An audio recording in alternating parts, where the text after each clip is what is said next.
क्षमा breaking Jain news. ये उपदेशों में अतिशय शब्द वही है, शब्द वही है। शेयर करता हूं, एक बार एक प्रवचन चल रहा था, 96 की बात है, जयपुर जनरल प्रवचन था, सामान जैसे होता। प्रवचन ने एकदम मोड़ ले लिया, पता नहीं क्यों ऐसा मोड़ लिया कि विषय था ही नहीं, और मोड़ ऐसा मुड़ा गर्भपात के ऊपर।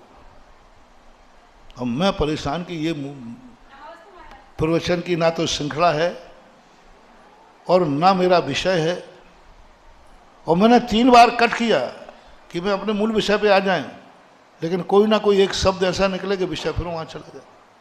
मैं बहुत परेशान, करीबन 45 मिनट तक मैंने पूरी ताकत लगा दी प्रवचन को मोड़ने की। प्रसंग ही नहीं था, लेना एक ना देना दो, वहाँ कोई प्रसंग नहीं, लेकिन प्रवचन वहीं जावे वहीं जावे वहीं जावे। अंत में मैंने कहना पड़ा कि भाई देखो, प्रवचन थोड़ा विषय से हटकर हो गया, कल अपन विषय पे करेंगे। जैसे ही मैं प्रवचन करके कमरे में गया, एक दंपति आए, पैर पकड़ के रोने लगे, पुरुष महिला रोने लगे। महाराज आपने बहुत बड़ा कार्य किया। मैंने क्या हो गया?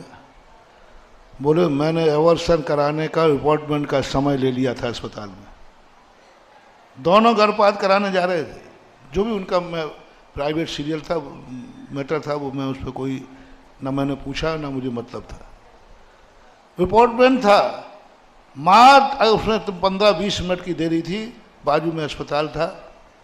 तो डॉक्टर लेट आया तो दोनों के मन में आया चलो जब तक महाराज के, पर उनको प्रवचन सुनने आए नहीं थे।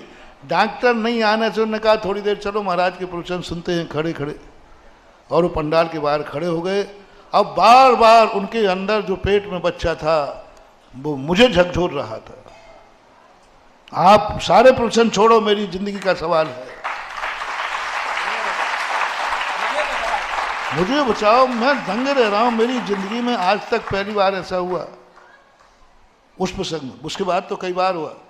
प्रवचन में ताकत लगा रहा हूं कि प्रवचन वो नहीं देना, यहां प्रसंग ही नहीं, चर्चा ही नहीं, पर वो प्रसंग आ रहा है बार बार। मैंने कहा अच्छा तुम्हारा समय? बोले मेरा अभी तक तो मर गया होता, अभी तक तो ये मर गया होता। उन्होंने पूरी फाइल दिखा दी कि इस प्रकार से हमने अपॉइंटमेंट लिया था और ये पोजीशन है।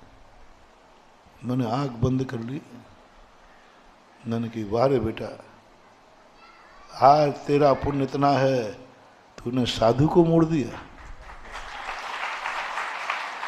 देखो उसकी आत्मा, देखो कितना पुण्यात्मा जीव होगा, उसने कहा कोई मुझे नहीं बचा सकता, दुनिया की कोई ताकत नहीं बचा सकती, बस डॉक्टर को लेट किया और मम्मी पापा का परिणाम किया, मत बचाओ मुझे, लेकिन कम से कम महाराज का प्रवचन तो सुना दो मरने के पहले।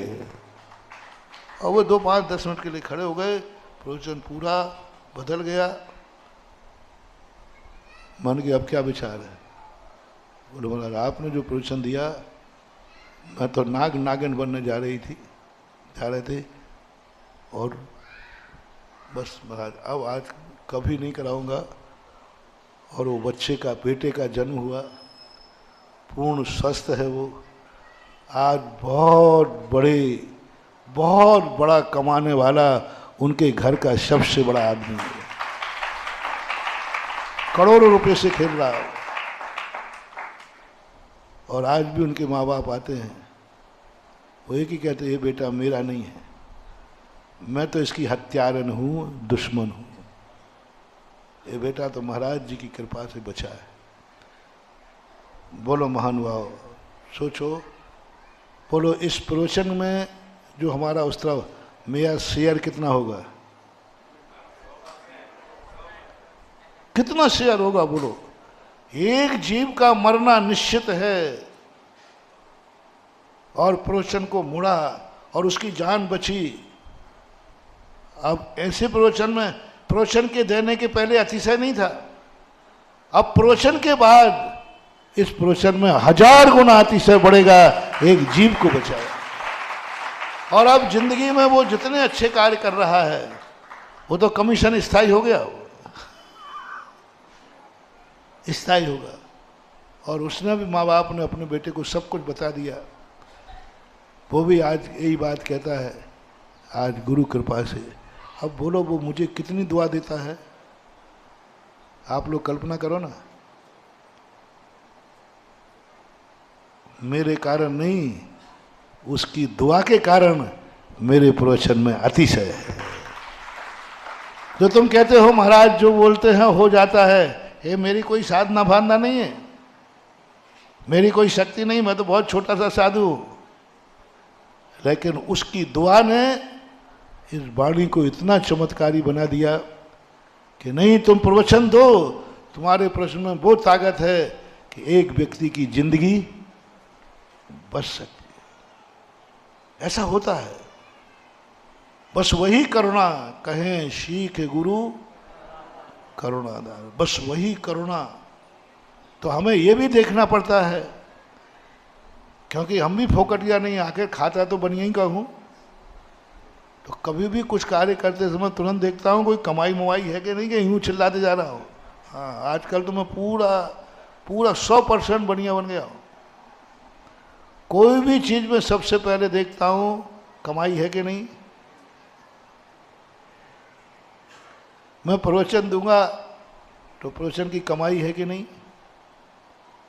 क्या कोई लाभ ले पाएगा, क्या किसी को लाभ मिलेगा। पूरी ताकत लगाता हूँ कि हे भगवान, मेरे मुख से वही प्रवचन निकले जो इनके हृदय तक पहुँच जाए। सिर पे से प्रवचन निकल जाए तो वक्ता का दोष है, और हृदय में से प्रवचन निकल जाए तो श्रोता का दोष है। कहते ना, आज का प्रवचन तो ये किसका दोष है, वक्ता का दोष है।